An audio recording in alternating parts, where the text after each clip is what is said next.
पूज्य गुरुदेव परम वंदनीय माताजी सूक्ष्म रूप से विद्यमान हैं। नमन करता हूँ। विश्व मानव को प्रणाम करता हूँ और प्रणाम उन महाप्राणों को जिनके कारण हम प्राणी कहलाने का गौरव प्राप्त करते हैं और प्राणियों में मानव होने का सौभाग्य धरा पर लेकर आते हैं। वो महाप्राण प्रदान करने वाली आदि सत्ता आदि शक्ति माँ गायत्री हैं, जो संपूर्ण प्राणियों को जीवन प्रदान करती है। और उन्हीं जीवों की एक प्रजाति मानव होने के नाते मैं उस आदि शक्ति माँ गायत्री को नमन करता हूँ, जिन्होंने 84 लाख प्रकार के विभिन्न जीव जंतुओं में प्राण रूप से जीवन यहाँ प्रदर्शित हो रहा है।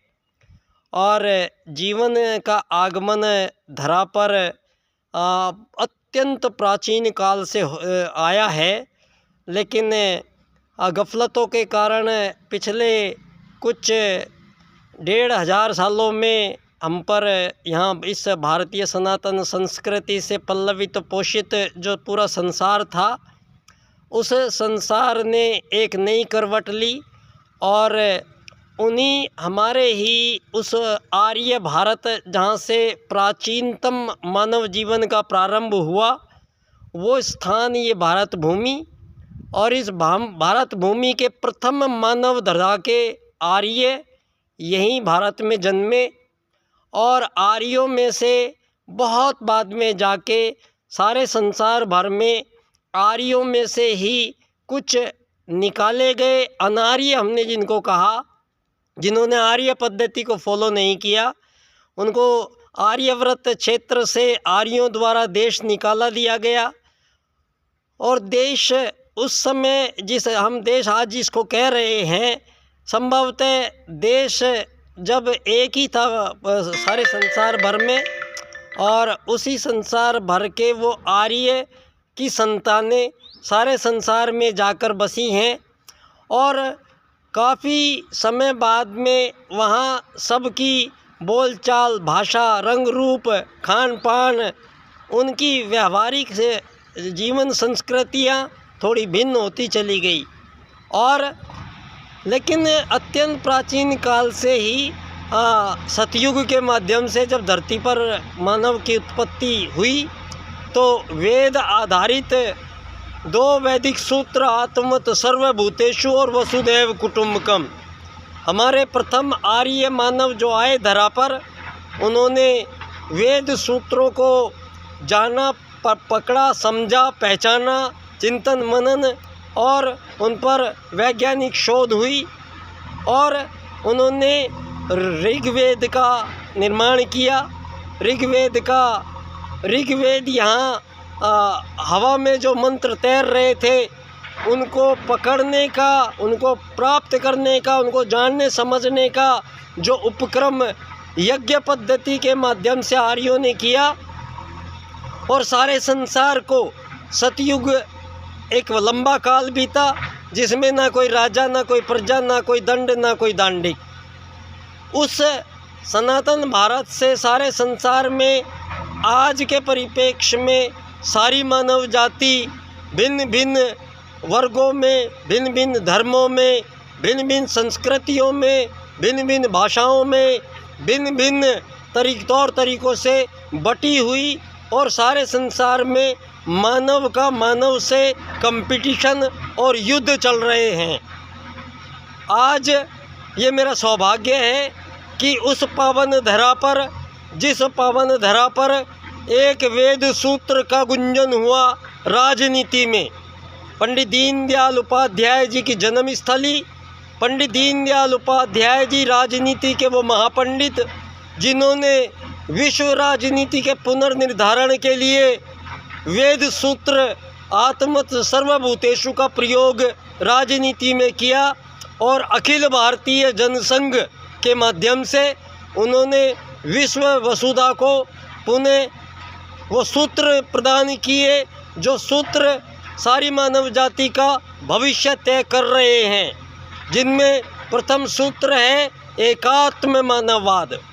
दूसरा सूत्र है अर्थायाम, ना कोई अमीर, ना कोई गरीब, ना कोई मालिक, ना कोई नौकर, तीसरा सूत्र है आर्थिक लोकतंत्र, जहाँ मानव कोई रोजगार बेरोजगार नहीं होगा। चौथा सूत्र है अंत्योदय, अंत का उदय, फिर अंत नहीं बचेगा। तो इन 4 सूत्रों को पंडित दीनदयाल उपाध्याय जी की हत्या हुई और उस जलते हुए दिए को बुझा दिया गया और एक नई पार्टी का गठन यहाँ पर किया गया, भारतीय जनता पार्टी, जो आज हिंदुत्व की अवधारणा को सारे विश्व में पहुँचा रही है। ये मैं बड़े सम्मान के साथ भी कहना चाहूँगा कि हमें ऐसे प्रधानमंत्री हमारा लीड कर रहे हैं, आज लीडर हैं हमारे आज, जो सारे विश्व में उन सनातन मूल्यों को स्थापित कर रहे हैं। लेकिन मेरा आग्रह उन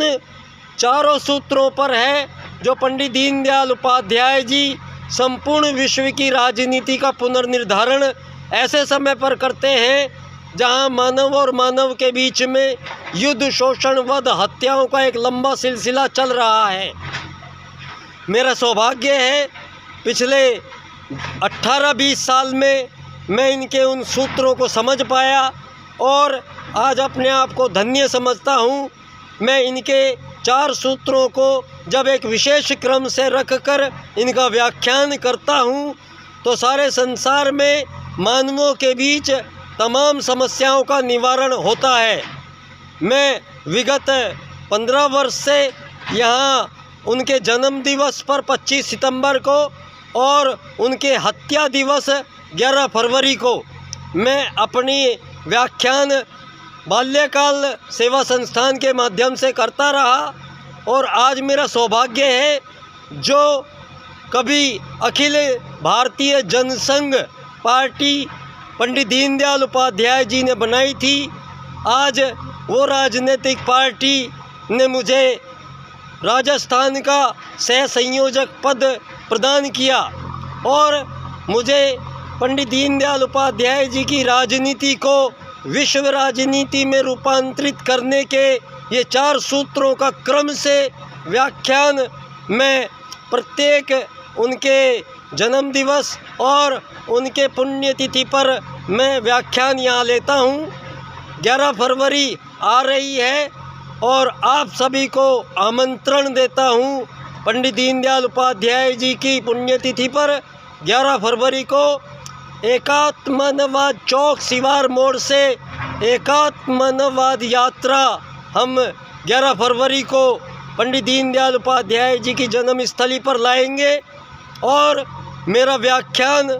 आर्थिक लोकतंत्र द्वारा अर्थायाम आधारित एकात्मवाद की राजनीति की विश्व में स्थापना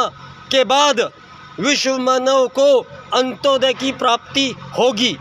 मैं ये व्याख्यान 11 फरवरी को यहाँ धानक्या स्टेशन पे लूँगा और आप सब लोगों से निवेदन है मेरी अखिल भारतीय जनसंघ पार्टी को आप समझिए और जानने का प्रयत्न कीजिए और मेरा साथ दीजिए। मैं बच्चा डॉक्टर, बहुत बहुत धन्यवाद।